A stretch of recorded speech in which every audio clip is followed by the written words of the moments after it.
다 함께 기도하심으로 4월 1일 월요일 매일 예배 시작하겠습니다. 기도합니다.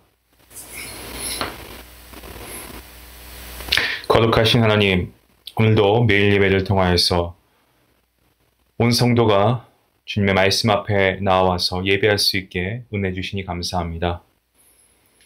하나님, 오늘도 우리의 피난처이시고 위로자이신 하나님께 나아갑니다. 오늘 예배를 통하여서 우리의 삶을 다시금 일으키시는 하나님의 은혜를 경험하게 하시고 말씀을 통하여 한 치 앞도 모르는 우리의 인생 가운데 빛을 비추어 주심으로 하나님의 뜻과 하나님의 계획하심을 따라 한 걸음씩 한 걸음씩 믿음으로 나아갈 수 있는 귀한 말씀 오늘 우리에게 허락하여 주시옵소서. 사랑하는 우리 성도님들, 주님께서 오늘도 은혜의 자리를 사모하며 매일 예배를 드리는 우리 가족들 가운데 하나님께서 이 예배를 받아주시고 열린 마음으로 말씀을 들을 때 우리를 향하신 하나님의 뜻과 계획을 발견하고 살아계신 하나님과의 인격적인 만남이 이루어지는 그러한 매일 예배가 되게 허락하여 주시옵소서. 하나님, 우리가 한 주간 살아가면서 성도로서 그리스도인으로서 덕이 되지 못한 모습이 있었다면 주님 용서해 주시고, 또 우리가 알게 혹은 우리가 부지 중에 지은 죄가 있다면 깨닫게 하여 주심으로 하나님께 회개하며 나아갈 때에 하나님 우리의 죄를 용서해 주시고 동일한 죄를 반복해서 짓지 않도록 주님 붙잡아 주시옵소서. 우리가 입술로 우리의 언행이 누군가에게 상처가 되었다고 한다면 주님께서 아버지 그분들을 위로하여 주시고 조금 더 우리가 성숙한 그리스도인이 되기 위하여 날마다 말씀을 가까이 하며 말씀을 통하여서 우리가 날마다 성숙해질 수 있는 우리 사랑하는 중한 가족들 될 수 있도록 하나님 함께 하여 주시옵소서. 몸이 약하여서 또 수술을 받고 또 질병으로 인하여서 또 아버지 예전보다는 더욱더 우리의 육신이 고나여서 힘들고 고통당하는 가족들이 있습니다. 하나님께서 기억하여 주시고 힘과 능력과 치유와 회복의 은혜가 이 예배 가운데 일어날 수 있도록 하나님께서 함께하여 주시옵소서. 모든 예배 가운데 하나님 함께하시고 이 예배를 통하여 하나님 홀로 영광 받으시길 바라오며 예수님의 이름으로 감사하며 기도하옵나이다. 아멘. 찬송가 71장 함께 하시겠습니다.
우리가 이제 열왕기상을 함께 말씀을 보게 되었습니다. 오늘 월요일 본문 말씀은 열왕기상 1장 1절부터 10절까지의 말씀입니다.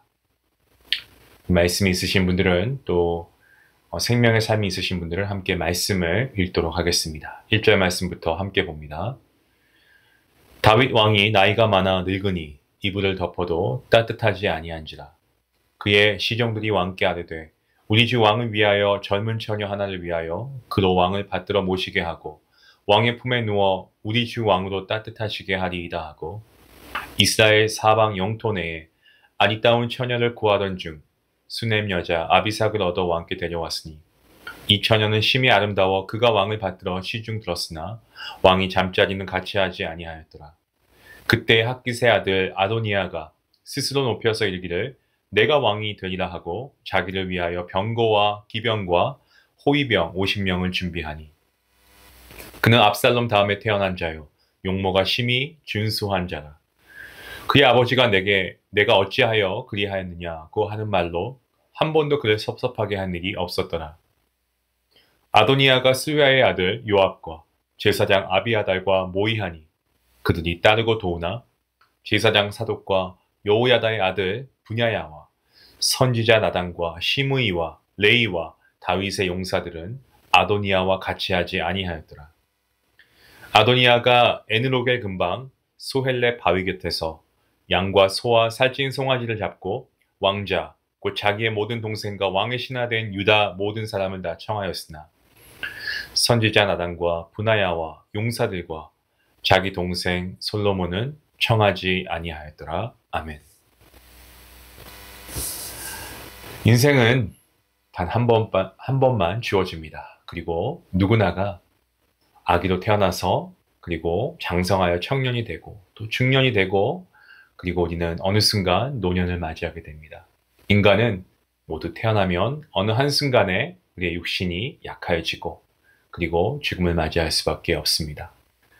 다윗, 하나님의 마음에 합한 자 아니었겠습니까? 그럼 그도 인간이었고 또 이스라엘의 왕이긴 했으나 그 역시 인간의 육신을 갖고 있었기에 그는 지금 나이 많아 늙은 상태인 것을 보게 됩니다.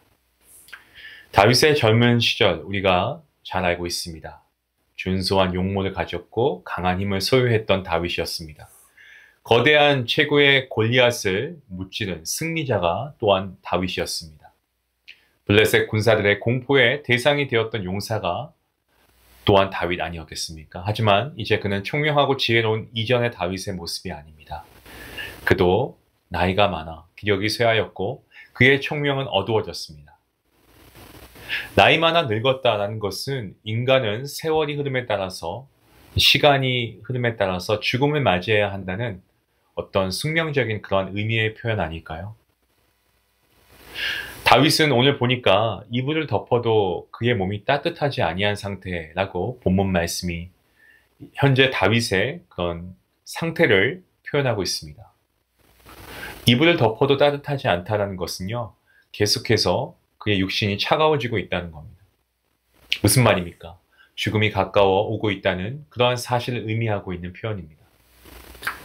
이와 같이 다윗은 나이가 많고 늙었고 그의 육신이 점점 차가워지는 상태 가운데 죽음을 바라보고 있었습니다. 이에 다윗의 신복들은 오늘 본문의 2절 말씀대로 우리 주 왕을 위하여 젊은 처녀 하나를 구하여 이 다윗 왕을 따뜻하게 해주려고 하고 있습니다. 신하된 입장에서 왕을 위하는 것은 당연한 것이죠. 또 그렇게 해야 하는 것이 신하의 위치입니다. 하지만 궁극적으로 신앙의 입장에서 살펴본다면 다윗 왕의 신복들 어떻습니까? 하나님을 향한 다윗 왕의 입장을 충분히 고려하지 않고 있음을 우리가 보게 됩니다. 시편 104편 34절, 33절과 34절 말씀에 다윗은 이렇게 고백합니다. 내가 평생토록 여호와께 노래하며 내가 살아있는 동안 내 하나님을 찬양하리로다. 나의 기도를 기쁘게 여기시기를 바라나니 나는 여호와로 말미암아 즐거워하리로다. 자, 이러한 그의 고백에서 알 수 있듯이 다윗은 어떻습니까? 항상 하나님을 바라보고 또 하나님을 인하여서 즐거움을 찾으려고 애썼습니다. 하지만 오늘 다윗의 신복들 어떻습니까? 이러한 다윗의 어떤 신앙을 고려하기보다는 다윗의 육체적 상태만을 고려하고 있는 것을 봅니다.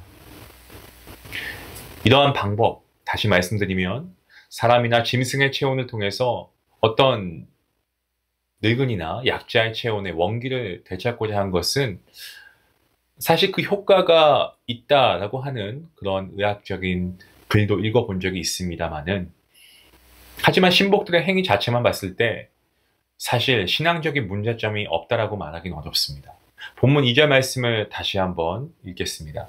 그의 시종들이 왕께 아뢰되 우리 주 왕을 위하여 젊은 처녀 하나를 구하여 그로 왕을 받들어 모시게 하고 왕의 품에 누워 우리 주 왕으로 따뜻하시게 하리이다 하고, 이 말씀 한번 잘 읽어보시기 바랍니다. 이것은 왕을 봉양하기 위한 수단과 함께 다분히 왕의 육체적인 즐거움을 위한 그러한 의도가 숨어 있다는 것을 알 수 있죠. 이러한 사실은 왕의 품에 누워 우리 주 왕으로 따뜻하시게 하리이다 라는 말씀을 볼 때 분명히 그 의도를, 이 신복들의 의도를 파악할 수가 있는 것입니다. 다윗은 보다 젊었을 때 그의 군사 우리아의 아내 밧세바를 범한 과오가 있었던 사람입니다. 비록 그의 나이가 지금은 노하여서 늙고 병들었다라고는 하지만 그렇다고 해서 육신의 정욕이 사라졌다라고 단정 지을 수는 없습니다. 죄의 유혹은요, 끊임없이 정말 우리의 호흡이 닿는 날까지 계속해서 이러한 유혹들은 다가오게 마련입니다. 따라서 신복들의 행위는 어떤 왕을 위한 치료라는 그러한 개념보다는 어떻게 보면 그건 핑계고요. 다윗으로 하여금 또다시 다른 여자와 동침하게 하는 그런 어떤 육신의 정욕을, 그죠? 그런 죄의 유혹을 제공하는 그런 기회가 되었다는 것입니다.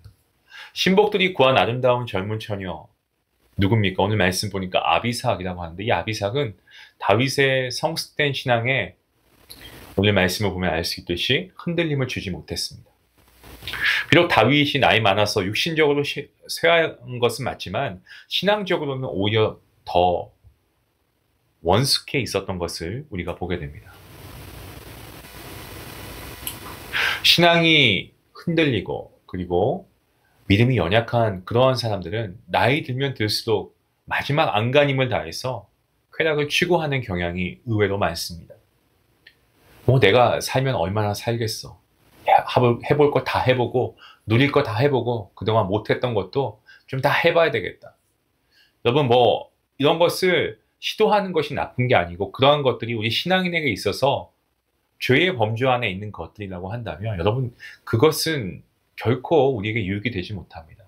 우리의 그런 순간적인 쾌락을 위해서 어떠한 것도 하나님의 영광과는 상관없는 우리의 쾌락만을 위해서 그런 것을 추구한다면 그것은 당연히 여전히 그것은 죄인 것이고 하나님이 기뻐하시지 않는 그러한 행동 아니겠습니까? 하지만 우리 인간들은 정말 죽을 때까지 죄를 지으려고 하는 그러한 경향이 있죠. 그게 우리의 본성입니다. 하지만 다윗은 어떻습니까? 자신이 이제 죽으면 하늘나라의 영광을 맛보게 된다는 하늘나라의 소망이 있는 그의 모습을 우리는 볼 수 있습니다. 그러한 소망이기 때문에 오늘 이러한 유혹에도 흔들림이 전혀 없습니다. 미동도 하지 않습니다.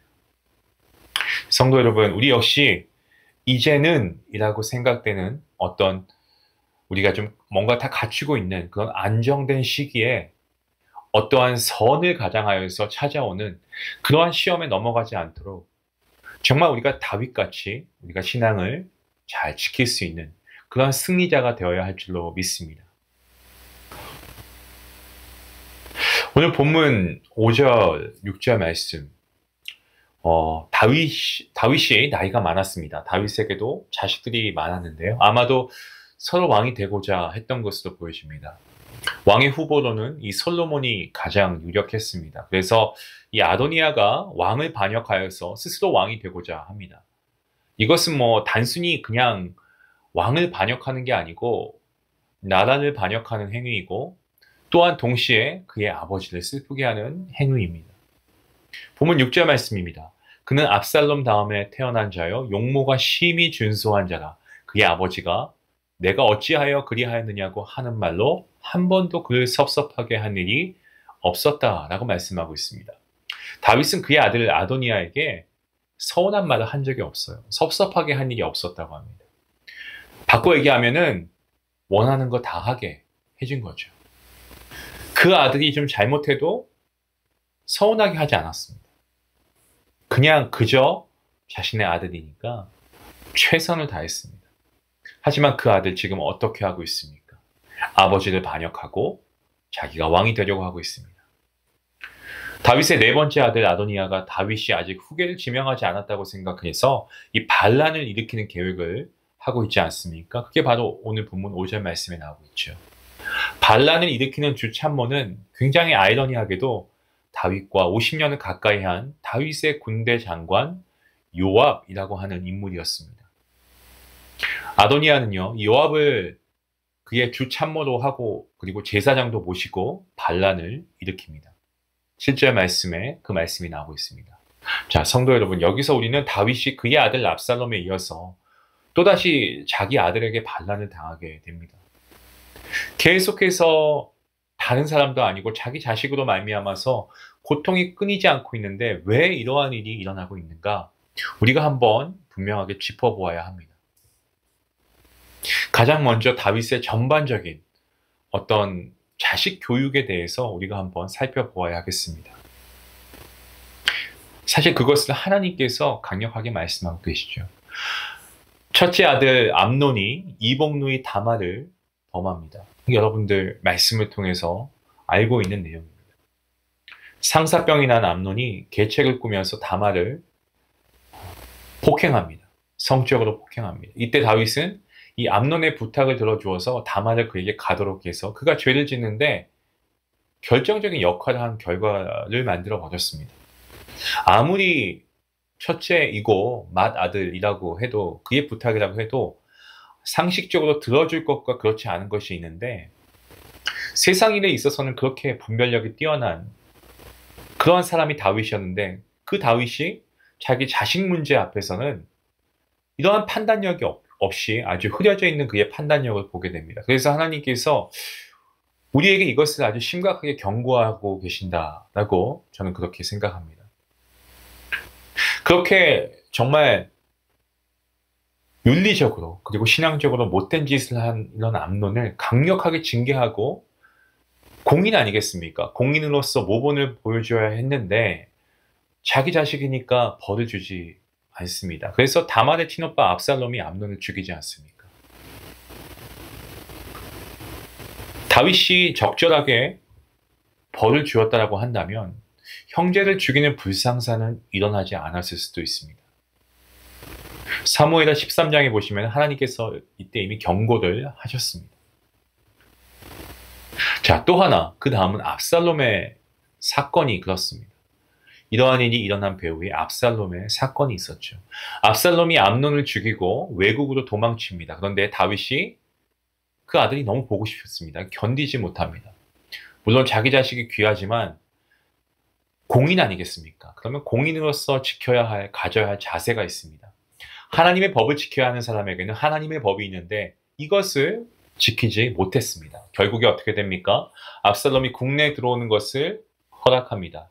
그리고 또 그 아들의 실수에 넘어가서 국내까지, 궁 안에까지 들어오게 했습니다. 그래서 결국은 압살롬이 반역을 일으키는 그 화근을 자초하게 된 것입니다.